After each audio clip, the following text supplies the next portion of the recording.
ఉత్తరాదిని పొగమంచు కప్పేసింది. పొగమంచుతో ఢిల్లీలో విమాన రాకపోకలకు తీవ్ర అంతరాయం ఏర్పడుతోంది. పొగమంచు కారణంగా 120 విమానాలు ఆలస్యంగా నడుస్తున్నాయి.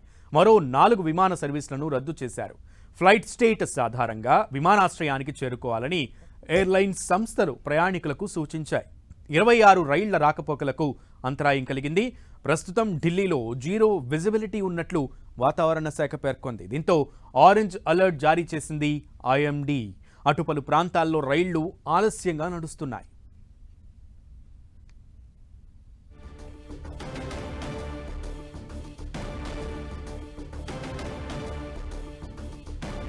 ఢిల్లీలో పొగమంచు కప్పేసింది.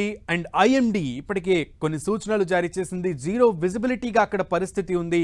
ఈ నేపథ్యంలో పలు రైళ్లను రద్దు చేశారు. అలాగే పలు విమాన సర్వీసులు కూడా రద్దయ్యాయి. ఫ్లైట్ స్టేటస్ ఆధారంగా విమానాశ్రయాలకు చేరుకోవాలని ఇప్పటికే విమానయాన సంస్థలు సిబ్బందులు సూచించినటువంటి పరిస్థితి విమాన ప్రయాణికులకి. ఈ నేపథ్యంలో ఒక ప్రక్కన పొల్యూషన్, మరో ప్రక్క పొగమంచుతో ఢిల్లీ వాసులు అల్లాడిపోతున్నారు. మరో ప్రక్క ప్రభుత్వం కూడా కఠిన చర్యలు తీసుకుంటోంది. ఇప్పుడు ఎలక్షన్ కమిషన్ కఠిన చర్యలు తీసుకుంటోంది. ఆరెంజ్ అలర్ట్ ఢిల్లీకి జారీ చేసింది ఐఎండీ. ఈ నేపథ్యంలో ప్రజలందరూ కూడా చలికి గజగజ వణికిపోతున్నారు.